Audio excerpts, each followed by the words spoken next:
Good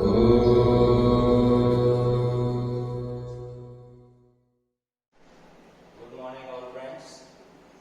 Yesterday we have studied about exercise 1.2 and today we starting with theorem 1.3. આજે આપણે પ્રમેય 1.1 વિશે શીખશું. પ્રમેય વિશે થોડી માહિતી આપણે મેળવી લઈએ. પહેલા પ્રમેય શું છે, શેના વિશે છે, એના વિશે ઓબ્ઝર્વેશન કરી લઈએ. તો તમે ઓબ્ઝર્વ કરો, ધારો કે p એ એક અવિભાજ્ય સંખ્યા છે. અવિભાજ્ય સંખ્યા કઈ કઈ છે? 2 3 5 7 11 13 17 બધી અવિભાજ્ય સંખ્યાઓ છે. તો શું કહેવા માંગે છે કે p એટલે આમાંથી આપણે કોઈ પણ એક નંબર સિલેક્ટ કરી શકીએ છીએ. એક અવિભાજ્ય સંખ્યા છે. ધન પૂર્ણાંક a માટે a નો વર્ગ એ p વડે વિભાજ્ય હોય તો a પણ p વડે વિભાજ્ય હોય. હવે આનો મીનિંગ હું તમને સમજાવું. જેમ કે કોઈ સંખ્યા આપણે લઈ લઈએ છીએ 5, બરાબર. અહીંયા આપણે a શું સિલેક્ટ કરીએ છીએ? 5 સિલેક્ટ કરીએ છીએ. તો a ની વેલ્યુ કેટલી છે? મારી પાસે 5, બરાબર છે. a નો વર્ગ મારી પાસે કેટલો થઈ જશે? a નો વર્ગ એટલે શું થઈ જશે? 5 નો વર્ગ એટલે 25, બરાબર છે. તો હવે પ્રમેયમાં શું કહેવા માંગે છે કે જો a નો વર્ગ એ p વડે વિભાજ્ય હોય. હવે a નો વર્ગ મારી પાસે કયો છે? 25. તો 25 ને હું 5 વડે ભાગી શકું છું ઈઝીલી. અને પાછું 25 થાય છે, બરાબર છે. તો a નો વર્ગ એટલે 25 એ શેના વડે વિભાજ્ય છે? 5 વડે વિભાજ્ય છે. તો શું કહે છે? તો a એટલે શું થશે? a ના વર્ગનું વર્ગમૂળ. તો 25 નું વર્ગમૂળ શું થઈ ગયું? 5. તો 25 એ 5 વડે વિભાજ્ય છે, તો a નું વર્ગમૂળ પણ શું થઈ જશે? 5 વડે વિભાજ્ય થશે. એટલે તમે કોઈ પણ સંખ્યા સિલેક્ટ કરી લો. ચાલો હું a ની વેલ્યુ સિલેક્ટ કરી લઉં છું 8 અને a નો વર્ગ લઈ થઈ જશે આપણી પાસે 64. તો 64 ને આપણે શેના વડે ભાગી શકીએ? 2 વડે ભાગી શકીએ ઈઝીલી. તો 64 નો વર્ગમૂળ શું મળે છે મારી પાસે? 8. તો આપણે 8 ને પણ શેના વડે ભાગી શકીએ છીએ? 2 વડે ઈઝીલી ભાગી શકીએ છીએ. તો આ હતો પ્રમેય 1.3 ની અંદર સમજાવવા શું માંગે છે કે જો કોઈ સંખ્યાનો વર્ગ એ આપેલી અવિભાજ્ય સંખ્યા વડે શું હોય? વિભાજ્ય હોય, તો તેનું વર્ગમૂળ પણ આપેલી સંખ્યા વડે શું હોઈ શકે છે? વિભાજ્ય હોઈ શકે છે. હવે આ પ્રમેય શેના માટે યુઝ કરવાનો છે તેના વિશે તમને માહિતી આપી દઉં. તો પ્રમેય 1.3 ની અંદર આપણે સાબિત કરવાનું છે કે આપેલી સંખ્યાઓ કેવી છે? અસમય છે. તો સંખ્યાઓ અસમય છે કે નહીં એના વિશે થોડું ઘણું શું કરવાનું છે? આપણે સાબિત કરવાનું છે. તો એના વિશે આપણે માહિતી મેળવશું, બરાબર છે. તો પ્રમેય વિશે તમને ખબર પડી ગઈ વિદ્યાર્થી મિત્રો. નાઉ આગળ આપણે મહાવરો 1.3 વિશે માહિતી મેળવશું.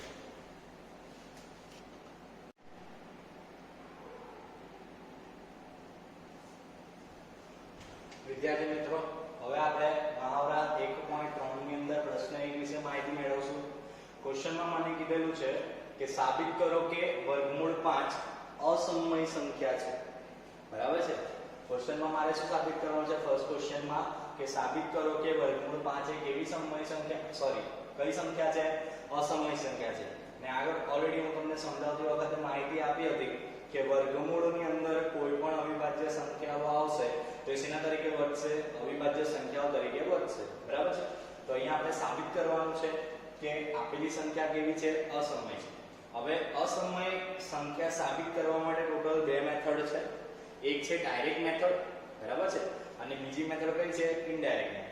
ડાયરેક્ટ મેથડમાં શું થશે? એટલે આપણે સીધા હાથથી જ કાન પકડવાનો છે, બરાબર. અને ઇનડાયરેક્ટ મેથડ એટલે શું થશે? ઊંધા હાથથી કાન પકડવાનો છે. એટલે કહેવાનો મતલબ શું છે કે ડાયરેક્ટ મેથડ 2 માર્ક્સ ની અંદર પૂછવામાં આવશે અને ઇનડાયરેક્ટ મેથડ 3 માર્ક્સ ની અંદર પૂછવામાં આવશે. હવે તમને ખબર કેવી રીતે પડશે કે સર આમાં ડાયરેક્ટ મેથડ યુઝ કરવાની કે ઇનડાયરેક્ટ મેથડ યુઝ કરવાની? તો એના માટે ડિપેન્ડ શું છે? ક્વેશ્ચન એની ઉપર ડિપેન્ડ છે.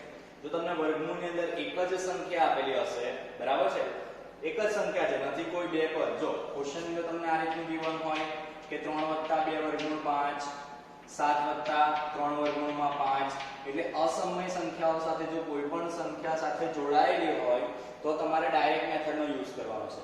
અને જો સિમ્પલ ખાલી એક જ સંખ્યા હોય અવિભાજ્ય સંખ્યા વર્ગમૂળની અંદર તો એના માટે શું આવશે? ઇનડાયરેક્ટ મેથડ આવશે. એનું રીઝન શું છે? તો ભાઈ આપણી પાસે અસમય સંખ્યા વિશે કોઈ પણ ગુણધર્મ અત્યાર સુધી અવેલેબલ નથી. પણ મારી પાસે સમય સંખ્યા વિશે ઘણા બધા ગુણધર્મો અવેલેબલ છે જેનો હું યુઝ કરી શકું છું. એટલે અહીંયા આપણે સાબિત શું કરશું કે આ સંખ્યા કેવી છે, સમય નથી. હવે સંખ્યા સમયની હોય તો બીજો ઓપ્શન અસમય. એટલે એના પરથી શું સાબિત થઈ જશે કે આપેલી સંખ્યા કેવી છે, અસમય છે. તો જોઈ લઈએ. સૌથી પહેલા તો આપણે ધારી લઈએ છીએ કે ધારો કે વર્ગમૂળ 5 એ કેવી સંખ્યા છે, સમય સંખ્યા છે. હવે જેવી રીતે સમય સંખ્યા થઈ જશે તો હું લખી શકું કે વર્ગમૂળ 5 a/b.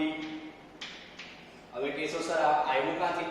તો મેં તમને જ્યારે ઇન્ટ્રો આપેલો હતો ત્યારે તમને કીધું હતું કે સમય સંખ્યાને આપણે કયા સ્વરૂપની અંદર લખી શકીએ છીએ, p/q ના સ્વરૂપમાં લખી શકીએ છીએ. તો એટલા માટે વર્ગમૂળ 5 અહીંયા p ના છેદમાં q ની જગ્યા પર મેં શું લઈ લીધું છે, a/b લઈ લીધું છે. જ્યાં ગુસા a અને b શું થઈ જશે, 1. સર હવે તમે કહેશો સર તમે આ કેવી રીતે લખ્યું? તેના માટે હું તમને બધા જ એક્ઝામ્પલ આપું છું. કોઈ પણ સમય સંખ્યા લઈ લો 5/7, એના અંશ અને છેદનો ગુસા હંમેશા કેટલો થશે, 1 જ થશે. આ તો અવિભાજ્ય સંખ્યા લીધી. વિભાજ્ય સંખ્યા લઈ લઈએ. ઓબ્ઝર્વ કરો 20/25 તો ભાગ ચાલશે 5 × 4 = 20, 5 × 5 = 25 આવી ગયું. 4/5 તો 4 અને 5 નો ગુસા કેટલો આવશે, 1 જ આવશે. તો તમે એવી રીતે કોઈ પણ સમય સંખ્યાનો યુઝ કરશો તેનો ગુસા હંમેશા મને કેટલો મળશે, હંમેશા 1 જ મળશે. તો એના પરથી આ સ્ટેટમેન્ટ મેં લખેલું છે. હવે તમે કહેશો સર સમય સંખ્યાનો ગુસા 1 આવે, આપણે સાબિત કરવાનું છે અસમય સંખ્યા. તો બસ આ જ સ્ટેટમેન્ટ આપણે શું કરવાનું છે, ખોટું સાબિત કરવાનું છે. કારણ કે સમય સંખ્યાનો એક અને માત્ર એક જ ગુસા શું હોઈ શકે, 1 જ હોઈ શકે. તો અહીંયા આપણે શું સાબિત કરશું કે આપેલી સંખ્યાનો ગુસા શું છે, 1 કરતા કોઈ બીજી સંખ્યા છે. જેવું જે 1 કરતા કોઈ બીજી સંખ્યા આવી જશે તેવું આપણે ઈઝીલી શું કહી શકીએ કે આપેલી સંખ્યા કેવી છે, અસમય સંખ્યા છે. તો જોઈએ કેવી રીતે કરશું. તો જો આ ભાગાકારમાં છે તો એને ગુણાકારમાં લખી શકું છું. સો માટે a વર્ગમૂળ 5b. હવે અહીંયા શું કરશું, મારે વર્ગમૂળ દૂર કરવું છે. તો વર્ગમૂળ દૂર કેવી રીતે થાય, આપણે બંને બાજુ શું કરવું પડશે, વર્ગ કરવો પડશે. તો શું થઈ જશે, a નો વર્ગ વર્ગમૂળ 5 નો વર્ગ શું થઈ જશે, 5 અને b નો વર્ગ એટલે શું થઈ જશે, b નો વર્ગ થઈ જશે. હવે આગળ જો વિદ્યાર્થી મિત્રો, જો મારી પાસે 15 હોય ક્વેશ્ચનની અંદર તો 15 એના અવયવ લખવા હોય તો હું શું લખી શકું, 3 × 5 લખી શકું. એનો મતલબ શું થાય કે 3 એ 15 નો અવયવ છે, એઝ ઇટ ઇઝ 5 એ 15 નો અવયવ છે. આ ચેપ્ટરમાં અવયવ માટે એક નિશાની છે, એક સિમ્બોલ છે આ રીતની કે 3 એ કોનો અવયવ છે, 15 નો અવયવ છે અને 5 એ કોનો અવયવ છે, 15 નો અવયવ છે. બરાબર છે. તો સેમ વસ્તુ આપણે આના માટે પણ લખી શકીએ છીએ. તમે ઓબ્ઝર્વ કરો શું લખાશે, જો આને તમે કમ્પેર કરો, a નો વર્ગ બરાબર 5b ના વર્ગને 15 3 × 5 સાથે કમ્પેર કરો તો 15 એટલે શું થઈ ગયું, a નો વર્ગ, 5 એટલે શું થઈ ગયું, 3 અને b નો વર્ગ એટલે શું થઈ ગયું, 5. હું ખાલી કમ્પેર કરવાનું કહું છું, આપણે અંકો ચેન્જ નથી કરવાના. તો જેમ મેં આના માટે લખ્યું છે તેમ હું આના માટે પણ લખી શકું છું. તો અહીંયા શું લખીશ, સો માટે 5 એ a ના વર્ગનો અવયવ છે અથવા એનાથી વિભાજ્ય છે. અને બીજું શું લખી શકું કે b નો વર્ગ એ a ના વર્ગનો શું છે, અગેન અવયવ છે. હવે હમણાં જ આપણે પ્રમેય 1.3 ભણી ગયા કે જો a નો વર્ગ એ 5 થી વિભાજ્ય હોય તો એના વર્ગમૂળથી પણ શું થઈ જાય છે, વિભાજિત થઈ જાય છે. તો માટે અહીંયા હું બીજું શું લખી શકું, માટે 5 એ a નો અવયવ છે. તો આ મને મળી ગયું એક સમીકરણ. મેં એટલું સાબિત કરી દીધું કે ભાઈ a નો અવયવ એક શું છે, મારી પાસે 5 છે. બરાબર છે.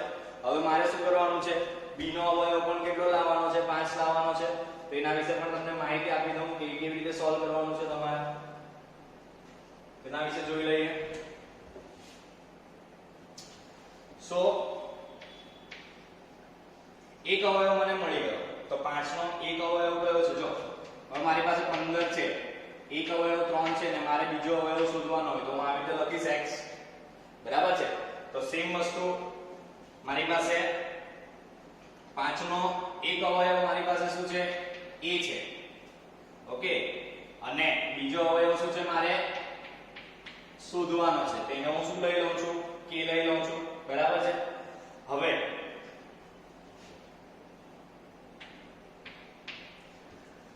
હવે તમે ઓબ્ઝર્વ કરો, મારે k ની વેલ્યુ જોઈએ છે, અહીંયા b ની વેલ્યુ જોઈએ છે. મારે a ની જગ્યા પર શું લાવવાનું છે, b લાવવાનું છે. તેના માટે તમારી પાસે આ એક ઇક્વેશન છે જો a ના વર્ગની વેલ્યુ હું શું મૂકી શકું છું 5b નો વર્ગ મૂકી શકું છું તો એના માટે મારે શું જોઈએ છે a નો વર્ગ જોઈએ છે જ્યારે મારી પાસે છે શું ખાલી a છે તો સૌથી પહેલા તો આને આગળ આપણે લખી કેવી રીતે શકીએ તો શું લખાશે માટે a 5k આ એકમાંથી મેં તમને સમજાવ્યું કે a 5 નો અવયવ છે અને બીજો અવયવ મારે શોધવાનો છે તો બીજો અવયવ મેં શું લીધેલો છે k લીધેલો છે જે મારે શું કરવાનો છે શોધવાનો છે આમ આપણે બહુપદીની અંદર x લઈએ છે સમીકરણ હોય તો x લઈએ પણ અહીંયા મારે શું શોધવાનું છે k ને અજ્ઞાત ચલ તરીકે શેનો યુઝ કરેલો છે k નો યુઝ કરેલો છે બરાબર છે વિદ્યાર્થી મિત્રો તો આગળ જોઈએ સો માટે a = 5k બંને બાજુ શું કરીશ વર્ગ કરીશ સો a નો વર્ગ બરાબર 5k આખાનો વર્ગ સો a ના વર્ગની વેલ્યુ જો આ a નો વર્ગ છે a ના વર્ગની જગ્યા પર હું શું લખી શકું છું 5b નો વર્ગ લખી શકું છું તો a ના વર્ગની જગ્યા પર હું વેલ્યુ શું મૂકી દેવીશ 5b નો વર્ગ 5 નો વર્ગ શું થઈ જશે 25 k નો વર્ગ શું થઈ જશે k વર્ગ 5 ને આપણે સામે લઈ જશું તો શું થઈ જશે b નો વર્ગ બરાબર 25k નો વર્ગ ના છેદમાં 5 તો માટે b નો વર્ગ બરાબર શું થઈ જશે 5k નો વર્ગ તો જો વિદ્યાર્થી મિત્રો અહીંયા જેમ સેમ કન્ડિશન થતી હતી a નો વર્ગ બરાબર 5b નો વર્ગ તો ત્યારે આપણે શું કીધેલું હતું કે 5 એ a ના વર્ગનો અવયવ છે એવી રીતે b નો વર્ગ a ના વર્ગનો અવયવ છે તો સેમ સિચ્યુએશન અહીંયા આવી ગઈ છે તો અહીંયા કહી શકું છું કે માટે 5 એ કોનો અવયવ છે b ના વર્ગનો અવયવ છે અને પ્રમેય 1.3 પરથી હું આવી રીતે પણ કહી શકું છું કે 5 એ કોનો અવયવ છે b નો અવયવ છે તો આ મારું થઈ ગયું સમીકરણ નંબર 2 તો હું શું લખી શકું છું આમ સમીકરણ 1 અને 2 પરથી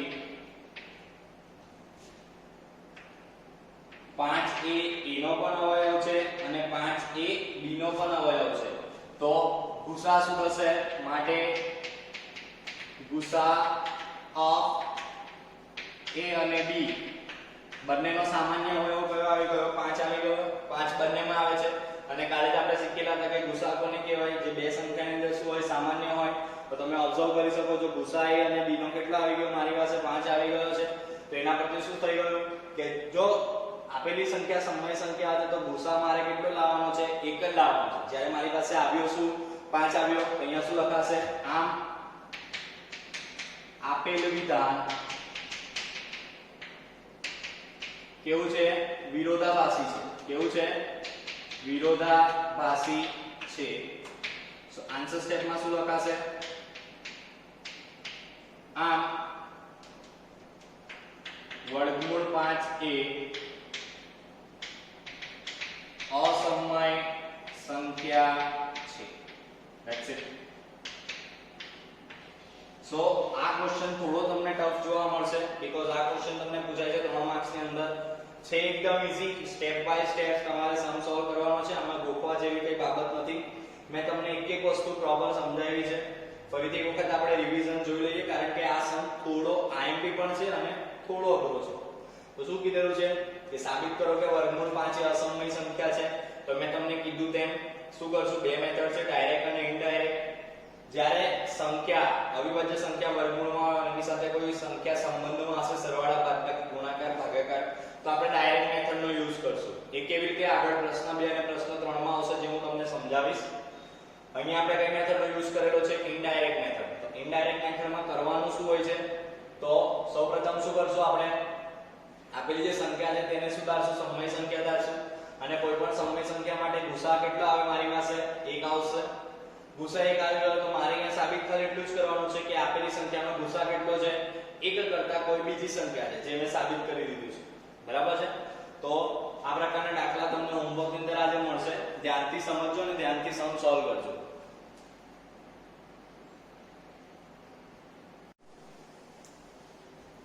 સો વિદ્યાર્થી મિત્રો આગળ આપણે મહાવરા 1.3 ની અંદર પ્રશ્ન 1 વિશે માહિતી મેળવી જેમાં માત્ર વર્ગમૂળની અંદર એક જ સંખ્યા હતી જેને આપણે શું કરવાનું હતું અસમય છે તેમ સાબિત કરવાનું હવે પ્રશ્ન 2 અને પ્રશ્ન 3 વિશે માહિતી મેળવીએ જેમાં મેં તમને કીધું હતું કે જો વર્ગમૂળની અંદર અવિભાજ્ય સંખ્યાની આગળ પાછળ ઉપર નીચે કોઈ પણ જો સંખ્યા સંકળાયેલી હોય પછી તે ભલે કોઈ પણ ગુણધર્મમાં હોય, સરવાળા, બાદબાકી, ગુણાકાર, ભાગાકાર, તો પણ આપણે કઈ મેથડનો યુઝ કરવાનો છે? તેમાં ડાયરેક્ટ મેથડનો યુઝ કરવાનો છે.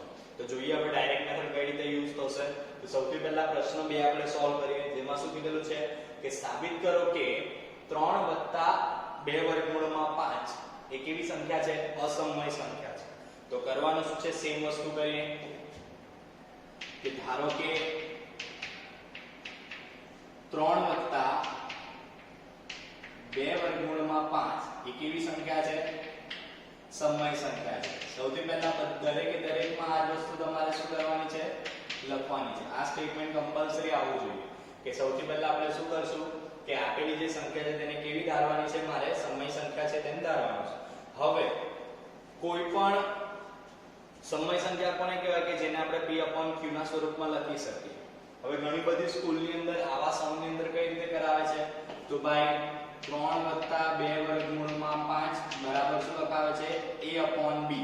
કારણ કે સમય સંખ્યાને આપણે કયા સ્વરૂપમાં લખી શકીએ છીએ? p/q ના ફોર્મમાં લખી શકીએ છીએ. પણ અહીંયા આપણે ઈઝીનેસ માટે શું કરવાનું છે? ખાલી x જ લેવાનો છે. x ના છેદમાં 1 એ પોતે પણ શું છે? એક સમય સંખ્યા તરીકે જ વર્તે છે. તો આ વસ્તુનું ખાસ ધ્યાન રાખજો. અહીંયા મારે કરવાનું છે શું? x જ લેવાનું છે. હવે કરવાનું છે શું કે તમને ઓલરેડી ખબર છે કે ભાઈ વર્ગમૂળની અંદર જે અવિભાજ્ય સંખ્યા છે તે ઓલરેડી કેવી છે? અસમય સંખ્યા છે.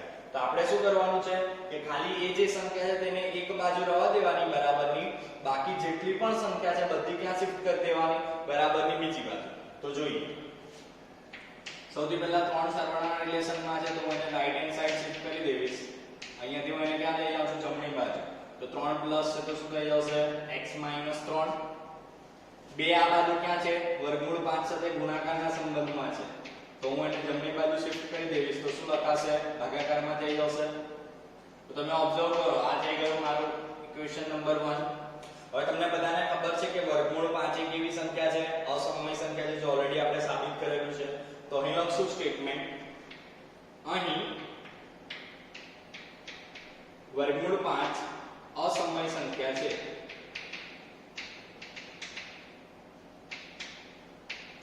જેથી હવે આ સમય સંખ્યા છે, વચ્ચે કઈ નિશાની છે? બરાબરની નિશાની છે. એનો મતલબ શું થઈ ગયો? આ સમય સંખ્યા તો આ પણ શેના તરીકે વધશે? અસમય સંખ્યા તરીકે જ વધશે. તો એ સ્ટેટમેન્ટ લખશું, જેથી x - 3 ના છેદમાં 2 પણ કઈ સંખ્યા થઈ જશે? અસમય સંખ્યા થશે. ઓકે, સો એના પરથી હું શું લખી શકું છું? આમ ધારેલ વિધાન કેવું થઈ જશે? વિરોધાભાસી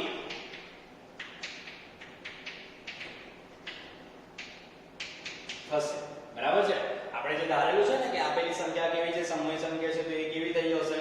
સ્ટેટમેન્ટ આપણું કેવું થઈ ગયું? ખોટું થઈ ગયું. તો એના માટે હું શું લખી શકું છું આન્સર સ્ટેપની અંદર? આમ 3 + 2 વર્ગમૂળમાં 5 એ અસમય સંખ્યા છે. ઓકે, ખબર પડી ગઈ? જો 3 માર્ક્સનો ક્વેશ્ચન ની અંદર આવશે ત્યારે શું આવશે? સિંગલ અસમય સંખ્યા આવશે વર્ગમૂળની અંદર. પણ જ્યારે વર્ગમૂળની અંદર અવિભાજ્ય સંખ્યાની આગળ પાછળ ઉપર નીચે કોઈ પણ જો સંખ્યા સંકળાયેલી હોય તો તમારે શું કરવાનું છે? ખાલી આટલા 3 સ્ટેપ બતાવવાના છે. બરાબર છે? નેક્સ્ટ ક્વેશ્ચન જોઈએ, પ્રશ્ન નંબર 3. નીચે દર્શાવેલ સંખ્યા અસમય છે તેમ સાબિત કરો. તો સ્ટેટમેન્ટ જોઈ લો તમે, બધામાં આ પ્રકારના જ આવશે. હવે દરેકે દરેક દાખલામાં હું સ્ટેટમેન્ટ નથી લખતો. બરાબર છે? હું તમને આ જે સિમ્પ્લિફિકેશન છે તે સમજાવી દઉં છું. સ્ટેટમેન્ટ તમારે બધા હવે જાતે લખવાના રહેશે નેક્સ્ટ સમથી. બરાબર છે? તો જોઈ લઈએ શું કીધેલું છે કે 1/2. તો ચાલો જોઈ લઈએ. તો શું લખાશે? પહેલા ધારો કે 1/2 કેવી સંખ્યા છે? સમય સંખ્યા છે. તો શું લખાશે? માટે 1/2 બરાબર x.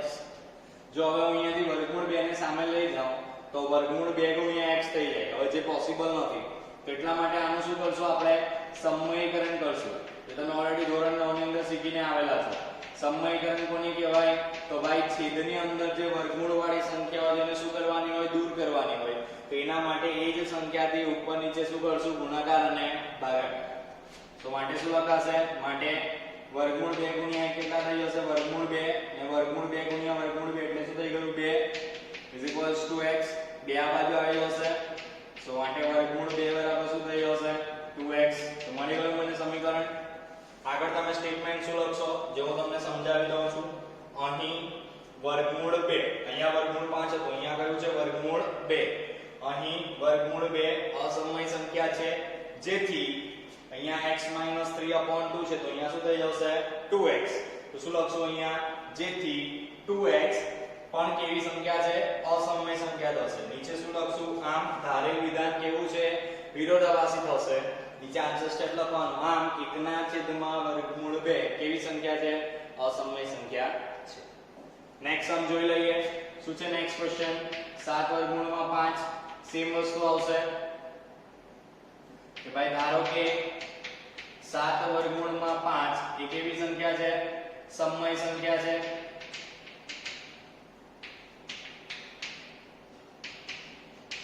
ઓકે, તો સેમ વસ્તુ કરશું અહીંયા. માટે 7/5 બરાબર x. હવે વર્ગમૂળ 5 તો ઓલરેડી છે એટલે 7 ને હું ક્યાં લઈ જઈશ? નીચે છેદમાં લઈ જઈશ. તો વર્ગમૂળ 5 બરાબર શું થઈ જશે? x ના છેદમાં 7. આવી ગયો વર્ગમૂળ 5 બરાબર ની એક બાજુ. તો શું કરશું અહીંયા? સ્ટેટમેન્ટ ફરીથી લખવાનું છે આ જ રીતે. અહીં વર્ગમૂળ 5 એ અસમય સંખ્યા છે, જેથી x ના છેદમાં 7 એ કેવી સંખ્યા છે? અસમય સંખ્યા થશે. આમ ધારેલ વિધાન કેવું છે? વિરોધાભાસી છે. અને લાસ્ટમાં આન્સર સ્ટેટમાં શું લખશો? આમ 7/5 એ કેવી સંખ્યા થઈ જશે? અસમય સંખ્યા થઈ જશે. ઓકે, નાઉ નેક્સ્ટ છે ક્વેશ્ચન નંબર 3. 6+2 સેમ વસ્તુ કરશું. સૌથી પહેલા શું આવી જશે? ધારો કે 6+2 કેવી સંખ્યા થઈ જશે? સમય સંખ્યા છે. સો માટે શું લખશું? 6+2 બરાબર x. હવે અહીંયા તો સિમ્પલ છે, ખાલી 6 ને મારે રાઈટ હેન્ડ સાઈડ લઈ જવાનો છે. સો વર્ગમૂળ 2 બરાબર શું લખાશે? x - 6. તો અહીંયા નીચે આગળ સ્ટેટમેન્ટ શું લખશો? અહીં વર્ગમૂળ 2 કેવી સંખ્યા છે? અસમય સંખ્યા છે, જેથી x - 6 પણ કેવી સંખ્યા થઈ જશે? અસમય સંખ્યા થઈ જશે. આમ ધારેલ વિધાન કેવું મળશે મને? વિરોધાભાસી થશે. ઓકે, એટલે લાસ્ટમાં આન્સર સ્ટેટમાં શું લખાશે? આમ 6+2 કેવી સંખ્યા છે? અસમય સંખ્યા છે. તો મહાવરો 1.3 આપણે ઈઝીલી સોલ્વ કરી દીધો છે. ઘણો લેન્થી પણ નહીં હતો. હવે આ જે ટાઈપના ક્વેશ્ચન છે તે કેટલા માર્ક્સમાં પૂછાય છે? 2 માર્ક્સમાં પૂછાય છે. અને પ્રશ્ન 1 જે હતો તમને કેટલા માર્ક્સમાં પૂછાશે? 3 માર્ક્સમાં પૂછાશે. કાલની જેમ મેં હોમવર્ક આપેલું હતું પ્રેક્ટિસ પેપરની અંદરથી, તેમ આજે પણ તમને હોમવર્ક મળશે. આ બધા જ દાખલા તમારે એક વખત તો ક્લાસ બુકમાં ગણવાના જ છે, પ્લસ જે વધારાનું હોમવર્ક છે તે પણ તમારે કરવાનું રહેશે. ઓકે વિદ્યાર્થી મિત્રો, તો આજના લેક્ચરની અંદર માત્ર આટલી જ વસ્તુ. કાલથી આપણે મહાવરો 1.4 વિશે સ્ટાર્ટિંગ કરશું, જે ઓલરેડી તમે ધોરણ 9 માં શીખીને આવેલા છો તેના વિશે જ માહિતી છે.